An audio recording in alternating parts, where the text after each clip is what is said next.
Okay बच्चों, example करते हैं 4E के। फर्स्ट एग्जाम्पल है, show that there is no non singular linear transmission from R4 to R3। R4 to R3 कोई भी नॉन सिंगुलर लीनियर ट्रांसमिशन नहीं हो सकती। तो इफ़ अगर नॉन सिंगुलर लीनियर ट्रांसमिशन होगी from R4 to R3, then क्या होगा, रेंज T की डायमेंशन और R4 की डायमेंशन सेम होगी, क्योंकि पीछे आपने पढ़ा था ना कि अगर नॉन सिंगुलर लीनियर ट्रांसमिशन तभी हो सकती है अगर डायमेंशन ऑफ जो V है is equal to dimension of range T या रैंक T बोलते हैं वो हो। तो अगर इस केस में अगर dimension of range T dimension of R4 की इक्वल होगी, R4 की डायमेंशन 4 होती है, तो इसकी डायमेंशन 4 हो सकती है कि नहीं हो सकती? नहीं हो सकती, क्योंकि जो रेंज T है वो R³ का सबसेट होगी, और सबसेट की डायमेंशन तो ज़्यादा हो नहीं सकती ना मेन सेट से। इस सेट की डायमेंशन 3 है, उसके सबसेट की डायमेंशन 4 कैसे होगी? It is not possible. It is so hence our assumption is wrong, supposition is wrong, so we cannot find any non-singular linear transmission from R4 to R3। Example number 2 में एक map define करा हुआ है from R³ to R³ by this. इसको non singular show करो आप, ठीक है, where theta is any angle, ठीक है। So T of x Y z R³ में से ले लिया।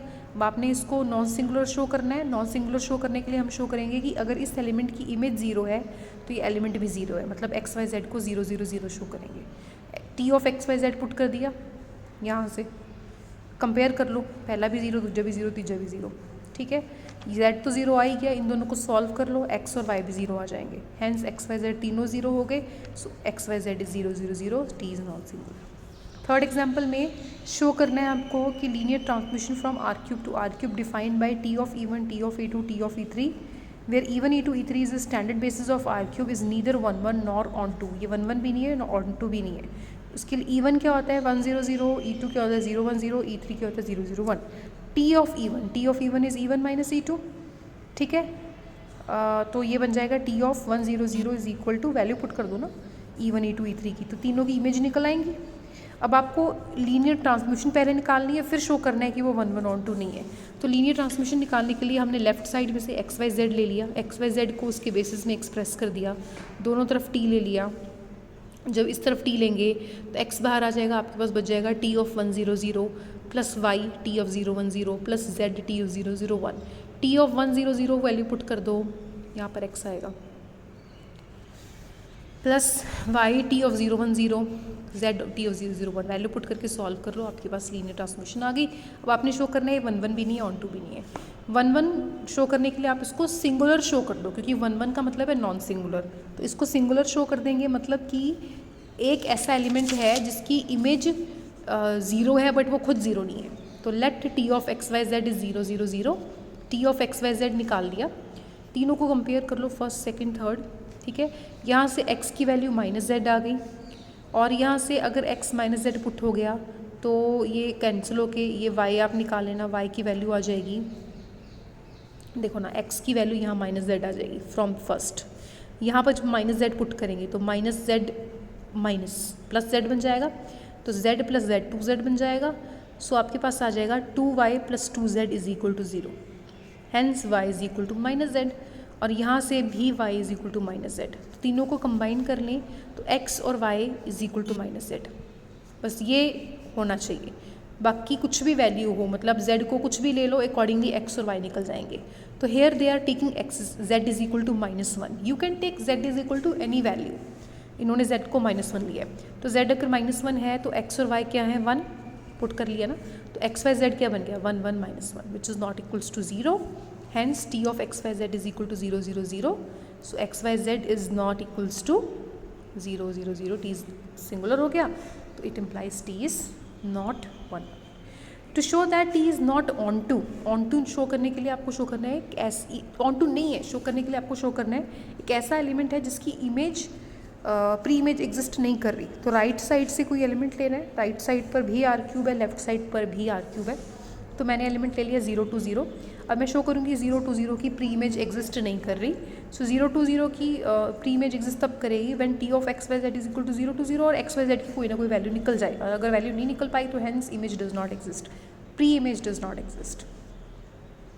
T of x Y z निकाल दो, 3 इक्वेशंस आ जाएंगी, तीनों को सॉल्व करोगे तो कुछ नहीं निकल पाएगा, क्योंकि एक इक्वेशन से y plus z is equal to 1 बन रहा है, दूसरी इक्वेशन से y plus z is equal to 0 बन गया, हैंस पॉसिबल नहीं है ना, तो हैंस आप कह सकते हैं कि t इज़ नॉट 1 1। ठीक है, ये अनदर मेथड दिया हुआ है शो करने का कि t ऑन टू नहीं है, ये नॉट ऑन टू शो करने का वन मेथड था, ये अदर मेथड है। पेपर में आप कोई भी एक मेथड कर सकते हैं। मैं आपको समझा सकती हूँ कि दूसरा मेथड भी समझा देती हूँ कि नॉट ऑन टू कैसे शो करेंगे। हम शो करेंगे, हम रेंज टी के बेसिस निकालेंगे। ठीक है, रेंज टी के बेसिस निकालने के लिए आर क्यूब के बेसिस मान लो E1 E2 E3 है, पता ही आपको, तो TE1 TE2 TE3 जनरेट करेगा RT को। आपको पता है जब भी हम इस साइड के बेसिस लें, उनकी जो इमेजेस आती हैं वो रेंज को जनरेट करती हैं। तो E1 E2 E3 बेसिस है आर क्यूब के, तो इनकी जो इमेजेस होंगी वो जनरेट करेंगी रेंज स्पेस को। TE1 TE2 TE3 क्वेश्चन में दिया हुआ है, वो जनरेट कर गया RT को। अब जनरेट करने वाले सेट को इंडिपेंडेंट बनाना है तो रिड्यूस करते हो ना एक्लन फॉर्म में, तो ये 2 वेक्टर बच गए।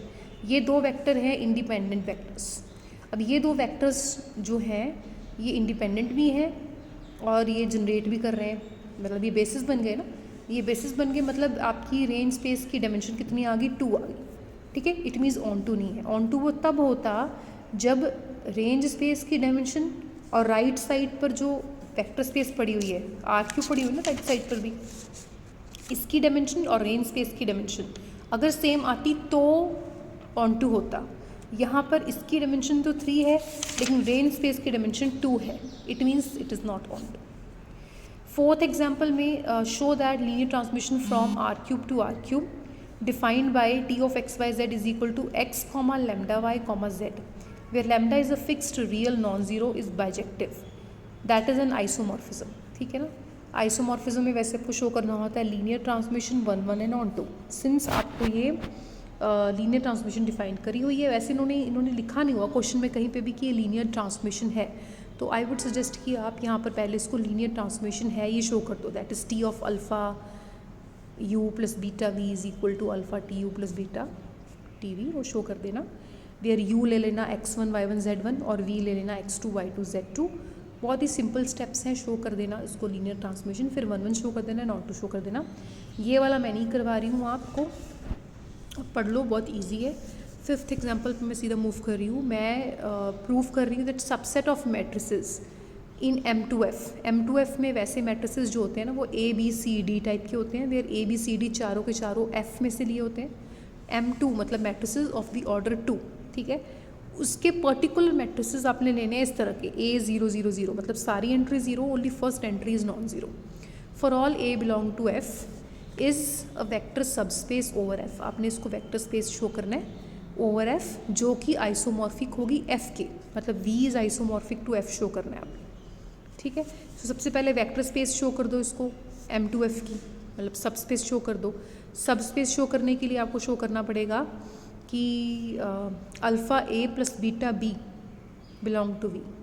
ठीक है, let A and B 2 matrices लो V में से, देन इनका combination alpha A plus beta B वापस V में जा रहा है, ये शो करो, तो ये सबस्पेस बनेगी M2F की। पढ़ लेना। ठीक है, अब सबस्पेस तो शो हो गया, अब हमने इसको शो करना है आइसोमॉर्फिक। आइसोमॉर्फिक शो करने के लिए आपको एक तो शो करना होता है लीनियर ट्रांसमिशन, दूसरा शो करना होता है 1 1, तीसरा शो करना होता है ऑन टू। तो लीनियर ट्रांसमिशन शो करने की बजाय यहाँ पर हम लीनियर फंक्शनल शो कर रहे हैं, क्योंकि यहाँ पर आपको जो दिया हुआ है ना, आपको मैपिंग दी हुई है वो फ्रॉम V टू V ही दी हुई है। ठीक है, तो आप लीनियर फंक्शनल के लिए आपको शो करना है alpha A plus beta B, आपको शो करना होगा ये T of alpha A plus beta B is equal to alpha TA plus beta TV। ठीक है, ये शो करना है। A B आपने वो ही अपने V में से ले लेने, alpha A plus beta B पहले अंदर वाला कैलकुलेट कर लिया। ठीक है, फिर इसको शो करना है that this is equal to this.